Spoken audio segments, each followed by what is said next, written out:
Hi families. I wanted to do a quick tutorial about the reinforcement bin that I'm going to be sending home within the next couple of days. So everybody's going to be getting a bin similar to this that you're going to keep at home for the duration of this shelter in place or this quarantine. This bin is specific for your child. So there are items in the classroom that your child highly prefers that can be used as reinforcers.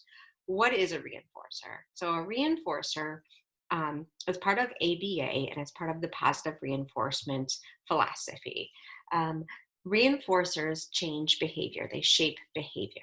So items that are highly preferred can possibly be reinforcers. Doesn't mean they're going to be, it's not a guarantee, but they are possibly able to become a reinforcer. So what I've done over the last couple of months, my staff and I, is we've taken items that the children see in the classroom and have an opportunity to experience and explore, and items that the children highly prefer, we remove those from what's called free access. They can't go and access those items whenever they want. Instead, those items go in their specific bin and provide an opportunity to be used as a reinforcer.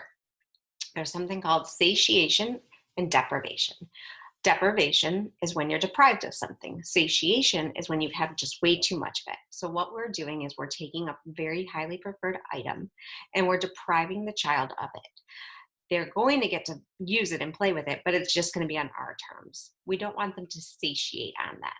And if they have free access to the reinforcer whenever they want, it's no longer going to hold its value and be reinforcing. And they'll be satiated on it. So what we want to do is we want to identify any items that are highly preferred for this child, set them aside, take them kind of out of circulation, don't give the child free access, and reserve them for when you need to reinforce their behavior. So I've heard from some of you that tabletop work time is a time that some students struggle with, which is very common and normal.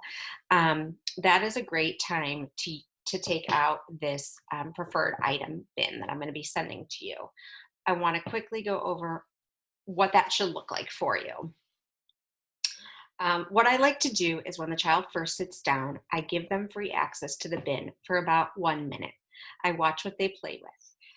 I don't let them stand up and walk away. I want them to stay there with me because we want to continue our momentum and get to the work that lies ahead. But I'm going to give them about 1 minute of looking at the items, looking at the toys, and I'm going to see what they are most interested in. I'm then going to use that item as a reinforcer to shape their behavior. So what I want them to be able to do is sit at the table and do a certain activity with me. For every child, it's going to be different. Some students are going to work for 10 minutes, some can work for 30 minutes, some can work for 10 seconds. I wouldn't be too concerned about what you're having them do or how hard the demand is, but rather just getting that instructional control where they're able to sit with you, attend to your direction, and follow through with an activity. Um, so after what's called a preference assessment, that's that 1 minute of free access the child has. I would then do my countdown. So my relinquishing items countdown, where I'm counting down 5, 4, 3, 2, 1. All done, finished. And then I want the child to relinquish the item.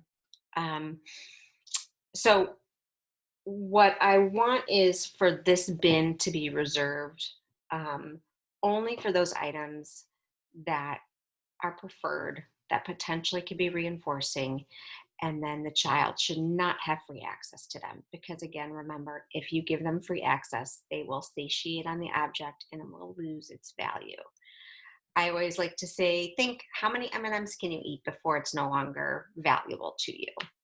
Um, I'm going to do a follow-up video right after this where I role role model with my own children um, and troubleshoot areas that come about during tabletop work time. So you'll know how to work through them with your child. So in the next video, we're going to go over what to do if your child elopes from the table, what to do if the child does not relinquish the item back to you, and what to do if there's just refusal